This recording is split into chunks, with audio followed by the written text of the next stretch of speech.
बिस्मिल्लाहिर्रहमानिर्रहीम।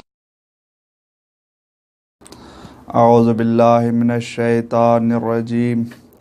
बिस्मिल्लाहिर्रहमानिर्रहीम। अल्हम्दुलिल्लाहि रब्बिल आलमीन वस्सलातु वस्सलामु अला रसूलिहिल करीम। अम्मा बाद। मोहतरम नाज़रीन, जीअं त हज़रत आयतुल्लाह उज़्मा शेख जाफ़र सुबानी हफ़िज़हुल्लाह जे किताब अक़ीदतुल इस्लामिया जे 11 दर्स सां तव्हांजी ख़िदमत में हाज़िर आहियूं। असां तौहीद जे मरातिब में गुफ़्तगू करे रहियासीं ऐं तौहीद जे मरातिब मां जा अॼु जे मरतबे ते बहस कंदासीं। उहा आहे तौहीद फ़िर रुबूबियत, यानी रिज़्क़ ऐं रोज़ी ॾियण में हू अकेलो आहे। रिज़्क़ मुहैया करण वारी ज़ात अल्लाह जी ज़ात आहे ऐं रिज़्क़ ॾियण में को बि अल्लाह जो शरीक न आहे। जहिड़े नमूने सां बाज़ इन ई शइ जा क़ाइल आहिनि त अल्लाह खां अलावा बाक़ी कुझु शख़्सियात रिज़्क़ ॾियनि थियूं। न, रिज़्क़ ॾियण वारी ज़ात सिर्फ़ु अल्लाह जी आहे। जंहिंजो इहो इश्तिबाह आहे त बाक़ी शख़्सियात अल्लाह खां हटी करे मुस्तक़िल तौर ते रिज़्क़ ॾियनि था, उहो नज़रियो बातिल आहे। रिज़्क़ ॾियण वारी ज़ात सिर्फ़ु अल्लाह जी आहे ऐं उन ई खे क़ुरान मजीद बि ज़िक्र कयो आहे। जहिड़े नमूने सां हज़रत यूसुफ़ जे साम्हूं जॾहिं इहो नज़रियो पेश थियो जेल में, क़ैद खाने में, जॾहिं उन्हनि माण्हुनि बाज़ शख़्सियात खे राज़िक़ करार ॾिनो त हज़रत यूसुफ़ उन्हनि खे जवाबु ॾिनो, जंहिं जवाब खे क़ुरान मजीद हिन अल्फाज़ सां ज़िक्र कयो आहे, अरबाबुन मुतफ़र्रिक़ून ख़ैरुन अम अल्लाहु अल वाहिदुल क़हार। छा घणा रिज़्क़ ॾियण वारा बहितर आहिनि या हिकु अल्लाह जी ज़ात रिज़्क़ ॾियण वारी उहा बहितर आहे। यानी हिकु सवालिया अंदाज़ सां हज़रत यूसुफ़ उन्हनि खे इन शइ जी तरफ़ मुतवजा करे रहिया आहिनि त जेको हिकु अल्लाह आहे रिज़्क़ ॾियण वारो उहो बहितर आहे इन खां जो माण्हू दर दर जूं ठोकरूं खाए रिज़्क़ जे लाइ। ऐं उन खां अलावा जेको ज़िक्र आहे क़ुरान में अल्लाह जे राज़िक़ हुजण जे लाइ, क़ुरान शरीफ़ में इरशाद थी रहियो आहे, कुल मन रब समावात वल अर्ज़, मन रब समावात सब व रब्बुल अर्शिल अज़ीम। केरु आहे जेको 7 आसमाननि ते रोज़ी ॾिए थो।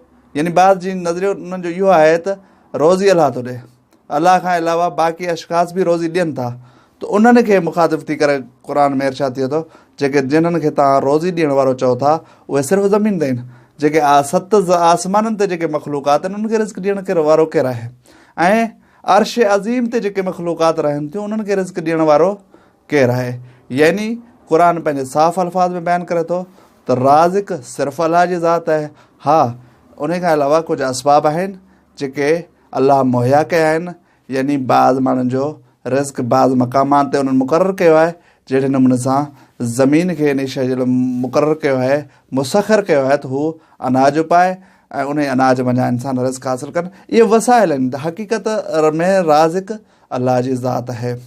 ऐं ॿियो जेको अॼु असां मरतबो बयानु कंदासीं उहो आहे तौहीद फ़ि तदबीर। यानी हीउ जेको निज़ाम जेको मुदब्बराना अंदाज़ सां हले पियो, हिकु मुनज़्ज़म अंदाज़ सां हिकु बहितरीनु निज़ाम आहे, इन निज़ाम खे ठाहिण वारी ज़ात अल्लाह जी आहे ऐं उन निज़ाम खे हलाइण में अल्लाह जो को बि शरीक कोन्हे। इन तदबीर खे उलमा 2 तरीक़नि सां ज़िक्र कयो आहे। हिकु तदबीर तकवीनी, यानी तदबीर तकवीनी छा, यानी हर इंसान जो पैदा थियणु, मरणु, इन जो वक़्तु मुक़ररु हुजणु, या सिज जो मशरिक़ खां तुलू थियणु, मग़रिब खां ग़ुरूब थियणु, इहे जेके तकवीनी उमूर आहिनि, हिकु तदबीर इहा आहे।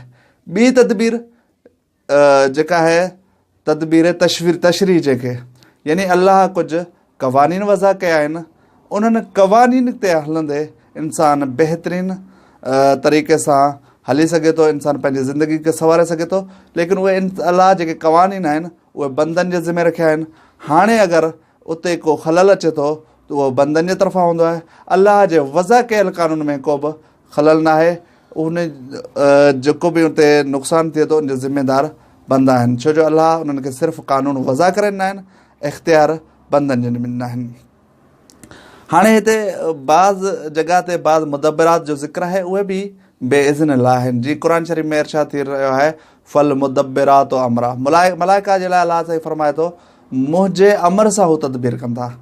यानी मलाइका जेके बि आहिनि ख़ुदावंद आलम जे अमर सां तदबीर कनि था ऐं या अलाह जो पंहिंजी मुदब्बिर हुजण जी जॻह ते हिकु मरतबा क़ुर में इरशाद फ़रमाए थो अल्लाहुल्लज़ी रफ़अ समावात बग़ैर अमदिन।